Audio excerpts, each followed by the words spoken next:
নমস্কার সবাইকে।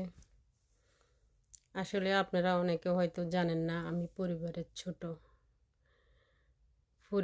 ছোট মেয়ে, ছোট ভাই বোন এবং আমার হাজব্যান্ড পরিবারের ছোট ছেলে বা ছোট ভাই এদের।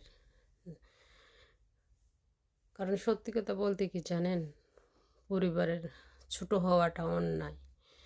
অন্যায় এটাই কারণ পরিবারের ছোটরা যদি সত্য কথা বলেও, কারণ সবার কাছে এটা কখনো সত্য মনে হয় না। কারণ বড়রা যা মনে করে, ওরা যদি অন্যায়টাও বলে মনে হয় যেন ওদেরটাই রাইট। কিন্তু আমি একটু অন্য স্বভাবের, আমার একটু জেদ বেশি। এখন আমি যদি অন্যায় না করি, সেটা আমি কখনো মেনে নেই না। এটা কেন যেন আমার একটা স্বভাব হয়ে গেছে। যেমন মনে করেন, আমার এই ছোটোবেলা থেকে লেখাপড়া থেকে শুরু করে এ প্রাইমারিতে পড়াবে না, অনেক আমার 8টা মাস পার হওয়ার পরে আমি ক্লাস 6-এ ভর্তি হয়েছি। তো এসএসসিতে মোটামুটি আমাদের পরিবার, আমার বাবা কৃষক, তো সেই কারণে মনে করেন দারিদ্রতার কারণে লেখাপড়াটা করার নেই, ছিল না আর কি। এখন আমি যখন হবে, তারপর এসএসসি পরীক্ষাও দিলাম, দেওয়া হলো, এক চান্সে পাশ করলাম। ইন্টারও আর পাশ করা হয় নাই, আর ওখান থেকে আমি নেমে গেছি। যাক, আমার অনেক কথা, অনেক আমি আসলে কারোর কাছে বিচার দিতে চাচ্ছি না, এটাও না। কারণ সবাই আমার ফ্রেন্ড ফলোয়ার, কেউ আমাকে চেনে না, একটু সাপোর্ট করবে এটা আর কি, হয়তো আমার দুঃখটা শেয়ার করবে।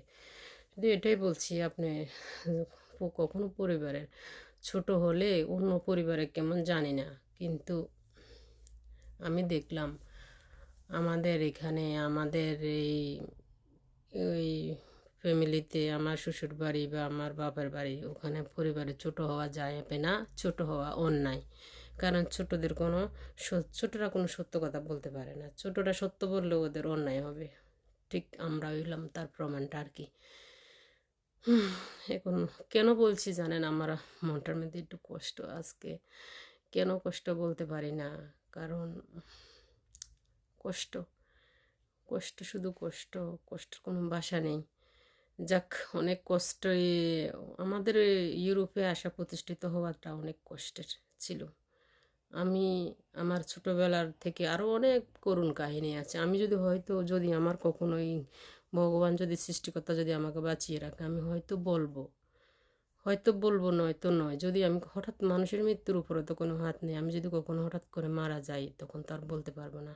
কিন্তু আমি চাই আমার ছোটোবেলা থেকে, আমার বাবা মা থেকে, আমার স্বামী, আমার সংসার, সংসারে আমার কোনো সমস্যা নেই। আমার সংসারে আমার কোনো সমস্যা নেই। কারণ আমি ভিডিও আপলোড করার জন্য আমার হাজব্যান্ড আমাকে খুব ভালো একটা মোবাইল দিয়েছে। এতে মানে আরও অনেক কিছু দিচ্ছে ও, মানে আমার আনন্দের জন্য। ওই এটা আর কি। কারণ আমি আমার স্বামীকে কখনো দোষ দিতে পারবো না, দোষ দেওয়া উচিত না। কারণ উনি আমাকে যথেষ্ট সাপোর্ট করতেছে, এটা আর কি। কিন্তু আমি দেখি আমার আপন মানুষগুলা কখনো কখনো কারণে আমাদেরকে ভুল বুঝে দূরে সরে দেয়, আমাদের সাথে সম্পর্ক রাখতে চায় না, যোগাযোগ রাখতে চায় না। আমি চাই ওরা সবাই ভালো থাকুক, আমিও আমার কর্ম নিয়ে ভালো থাকবো। মানে আমার কপালে যেটা আছে সেটা নিয়ে হয়তো ভগবান আমাকে ভালো রাখবে, এটা আমি চাই। আমার আত্মীয় স্বজন, পাড়া প্রতিবেশী সবাই ভালো থাকুক, সুস্থ থাকুক। কারণ আমি হয়তো অনেক কখনো উপকার পাইছি, কিন্তু বড় বড় ভালো ভালো উপকারগুলো আমি আমার আপন মানুষের কাছ থেকে আসলে আমি পাইনি। আমি অন্য দূরের মানুষ থেকে পাইছি। ওরাও হয়তো আমার কখনো কোনো জন্মের আমার আত্মীয় ছিল, সেই কারণে আমি ওদের কাছে পাইছি, এখনও পাচ্ছি। এখনও এখানে ইউরোপে আসার পরেও এখানে অনেক ফ্যামিলি আমাকে অনেক আদর করে, স্নেহ করে, ভালো ভালো আমাকে ড্রেস উপহার দিচ্ছে, ভালোভাবে আদর করছে। আসলে এটা আমার অন্য কোনো উদ্দেশ্য না, ওরা ওরা আমার প্রতি ওদের ভালোবাসা আছে, সেই কারণেই এটা আর কি। যাক, সবাই ভালো থাকেন। আমার মনটার মধ্যে হয়তো আজকে একটু বেশি কষ্টের কারণ আমি ভিডিওটা করছি। যদি অনেকেরও শোনার ইচ্ছা থাকে, একটু সময় থাকে, তাহলে শুনিয়েন, এটা আর কি। সবাই ভালো থাকেন।